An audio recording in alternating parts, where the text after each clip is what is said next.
This is Make It Plain. Make It Plain. MIP With Masamela Matfumo. Mark Thompson. Make It Plain. Get woke. In Pittsburgh and Netroots Nation, and here with us is our dear brother Kevin Myles of Community First Solutions. You all just saw us stream the big conversation last night. He also was wearing the hat today of the Southern Poverty Law Center and doing some incredible work. And so Kevin is here with me. We're going to hear about a panel. He's been in a few panels. We want to hear about one in particular. I like those glasses.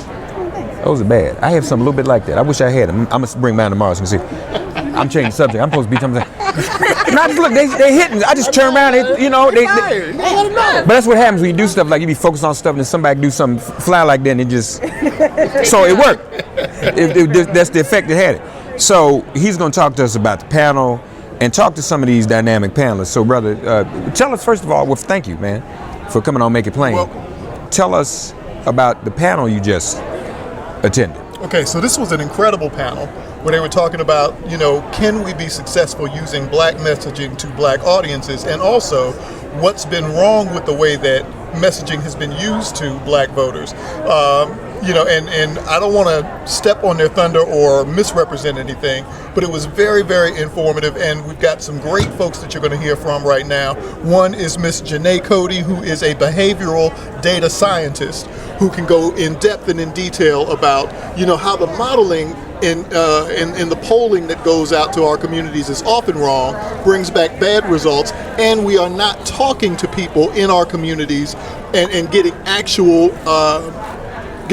responses from actual people and understanding what it is that actually motivates them to want to participate inside of this electoral process. Also, we have Sister Sian Lewis, who is a narrative data scientist, which is a term that I learned today, but also fascinating stuff because it talks about that same behavioral science, but also in terms of how we use language to actually motivate and move people. And what are those messages that people need to hear to be able to respond to. And then our brother Kwesi Chappin, who I've known for a very long time, all the way back to the New Organizing Institute, but he is now running his own shop as his own consulting company, who does this work also in terms of reaching out and motivating and moving black voters. So I want to pass the microphone to my sister Janay Cody and just ask you, can you talk just a little bit about what it is that you do as a behavioral data scientist and the messaging that we need to be focusing on if we want to move black voters?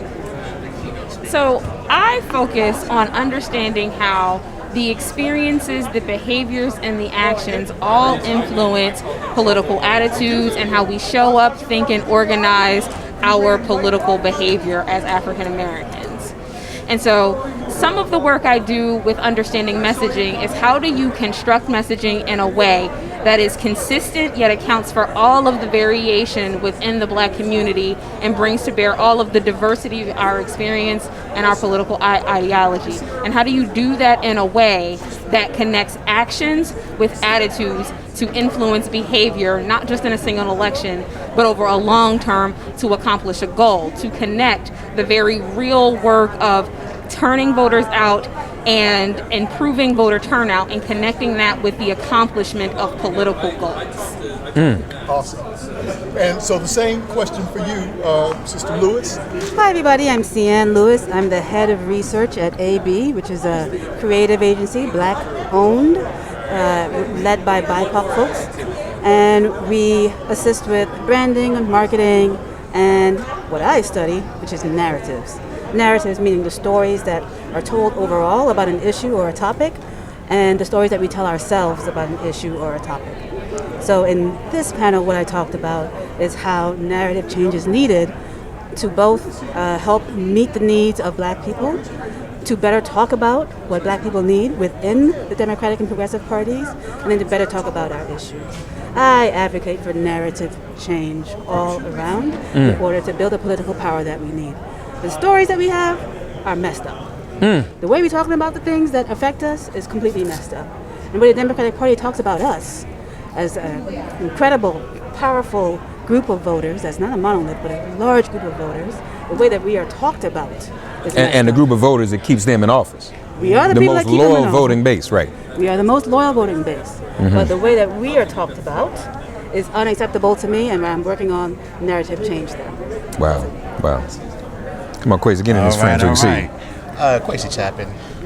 So Chappin Consulting, and this really comes back to 2008 when I worked on the Obama campaign election and noticed how black voters were taken care of, and lack of taken care of back then. And that always didn't sit right with me in terms of the lack of how black data just wasn't there. Like what makes us tick? What makes us move? And so this really come back to then. Like it was got until 2020 came around, and we're doing down ballot elections with color change pack, and it's not enough information still with black voters. And so me reaching out to Dr. Cody here, and this sort of sparked this conversation around, it's not just what do we not know about black voters around, we're not a monolith, right? And what does that mean? And so what does that mean? That means you have to talk to black people differently. When you talk to older black man, it's going to be different to a younger black man with no college degree, right? And so those messaging and what that means, it's another overall thing of like, hey, if Democratic Party treated black voters like white suburban moms, we would be treated, it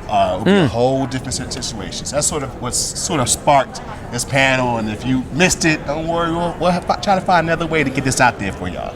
Well, and you're doing it. Why does the Democratic Party treat us different from white suburban college educated women? What is it? Because they ain't been loyal. them they ain't loyal. They ain't loyal. Well, there are several forces at play, but one that we've come back to again and again, and that Sian mentioned a few times, is that African Americans are politically captured. So what does that mean? That means that Republican electoral victories do not depend upon black votes. And because we vote as a single block for Democrats, they don't have to cater for us because we have no other place to go. So we're in this hard place where it's either turn out for Democrats or don't turn out at all. And then the Republicans get elected. That, right. Our votes are then taken for granted because people tend to think that we have no other alternative and they don't have to do anything. And we show up year after year despite all of our complaints, despite our issues not being resolved, despite our issues not being met. So for, a while, at least until, very recently, they have, basically relied upon being able to bank on the black vote no matter what, and it's been reflected in how they actually fund us, how they actually support our work, how they talk about black voters, how they dismiss us.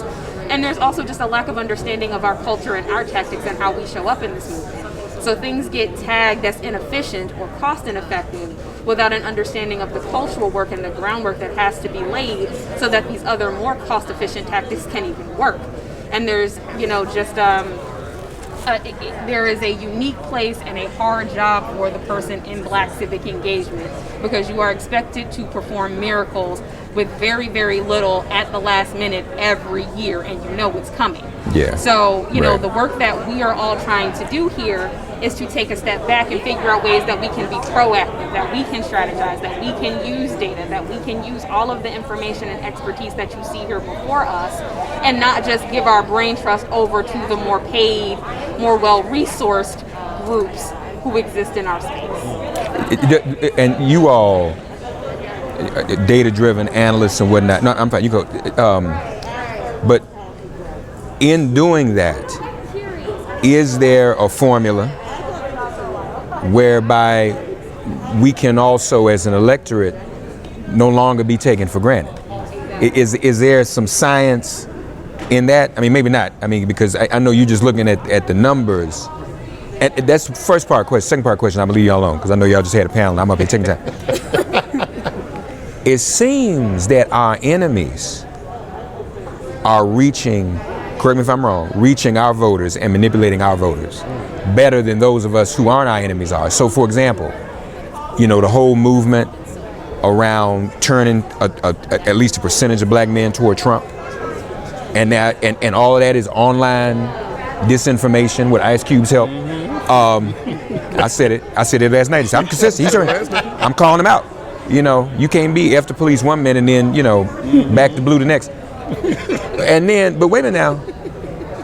And now it's working because that's what's going on in Georgia. So there's a messaging that's going on to black men in Georgia whereby it's like, we're not gonna vote for the sister for governor, because what's she doing for black men? What's Brian Kemp doing for black men? Right. So that's the first of all. Does you all's work contemplate a solution to us being taken for granted? And what about the disinformation messaging that actually seems to be effective? And why is that more effective? Well, I'll start with the disinformation because I study that all the time. And, the short answer is it's really, really, really easy and effective to misinform and disinform people when people have been told something is bad, something is not good, something is a problem. So, for instance, if you're told that, I don't know, black women are problematic and such, it's very easy to say to black men online, well, don't vote for her, she's an issue, right? You can link misogyny and not voting very quickly, very easily together, and we see that happen over and over, especially among black audiences. Second thing for misinformation is that a lot of it is not even funded from this country. The number one target, right, for Russian disinformers is black people. That's right. Right? That's right. But if you look at the subject matter, y'all, when I say that, y'all think I'm all conspiratorial. This is an expert. This is an expert telling y'all that. Go ahead. Come on. The second thing is if you look at the subject matter, the narrative that they use to effectively use misinformation, they fall into a couple of buckets that emphasize societal problems among black people. Mm-hmm. So a lot of it is about manhood, not being able to provide, and flipping that on his ear and saying, if the system's not working for you, why participate in the system at all? Right. If you look at what we call the manosphere, right? You all heard of the manosphere? No. I have heard of it. Men with an M. Manosphere. Break it down, sister. So the manosphere is a series of organizations and online content that's put out specifically to black men that, well, they have a lot of topics to talk about. A lot of it is becoming economically free, right? Being independent, being able to provide. These things which are elusive for black men overall in this country is much harder because of structural racism, right? But if in this manosphere you're being told that you need to spend your time working, you need to spend your time providing, you need to be a high-valued man and find a high-valued woman and such, on and on and on, and then if they say that the system is broken, why participate in voting? It all makes sense in the manosphere. You don't need to come out and vote. It doesn't matter anyway. Your vote doesn't matter anyway. What really matters is making the bag. Make this dichotomy between earning and voting and participating, which makes a lot of sense to a lot of black men, right? And it's a real problem, narrative-wise, right? So, but to answer your overall question, right? Which is how to actually get the Democrats to treat us better. Well, the premise of the question is off. Really what we're talking about is black political power. We're talking about political power in a way that hasn't been talked about in this country in a long time. I'm talking about changing the narrative where we as a people feel that we're actually powerful and have agency over ourselves and our lives. So if you talk about power in a real way that people have access to, you actually can show up and change a school board election. You can change a prosecutor election. That's right.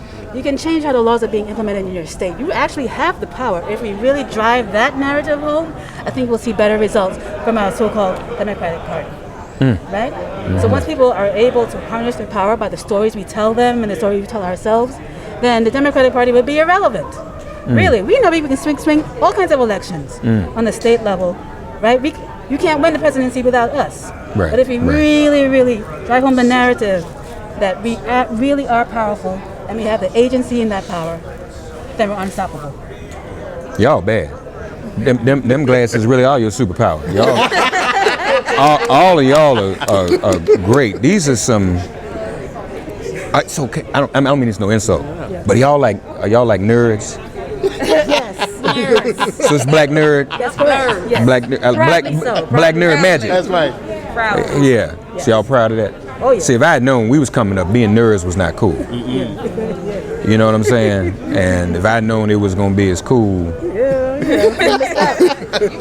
I messed up. It's never too late to be a nerd. Never too late. Yeah, I don't know. Maybe a little late for me. Janay Cody, Sian Lewis. Doctor. So give me. Yes, right. Nick. Wow. Impressive. Where'd you go to school? Notre Dame, You went to Notre Dame. University of Notre Dame. And that's where you got your PhD? Yes, sir. Where'd you go undergrad? Rutgers. Wow, impressive. Thank you. Outstanding. What about you? Where'd you go to I school? don't have no PhD, But that's cool. But you still obviously, but you still obviously real educated. Yes. Undergrad, I went to the College of William and Mary, and grad school, I went twice. I have a degree in stats from Johns Hopkins, and then I have a degree in data science and analytics also from Hopkins. Y'all hear how heavy these people are? Come on, brother. Listen, University of Maryland is where I represent. And you know he from, because that's how you pronounce it from down there. Maryland. You from the DMV, right? sir. That's Maryland. right. You know what else we say? We say and Berry. We didn't, we say Mary. That's what. This is great. Thank you all for being a part of the show. Thank you for bringing this crew over. You have any closing thoughts? I do not. Okay. Well, that's you're normally in broadcasting. When I throw something to you, you're not supposed to say that. You're supposed to come up with something. I'm glad we ain't on real white folks television or nothing like that. You went to an education panel today, Yeah. too. Well, we'll talk more tomorrow and get kind of a debriefing from you. Because now, where's everybody, just be clear, where are you all residing now? Are any of you here locally or what? Okay, where are you based now? I am in Virginia. In Virginia, Lord have mercy. Washington, D.C. You in D.C. too, and you still in the area. Okay, Gotcha. But we up here in Pittsburgh, PA, y'all, talking with the family. And it's also good, I go back to the days of Netroots when it wasn't even as much color in it as it is now. But I'm glad to see folk here and y'all doing your thing. And let's follow up. We need to have them come on. We do. And do some of the stuff we doing. You understand? Because this is some, black nerd excellence up in here. Thank you all. Dr. Janay Cody. That's right, Dr. Cody. Just Sian Lewis. That's right. Apostle Kwesi Chappin. All right, we got everybody here. Thank y'all. Okay, thank you.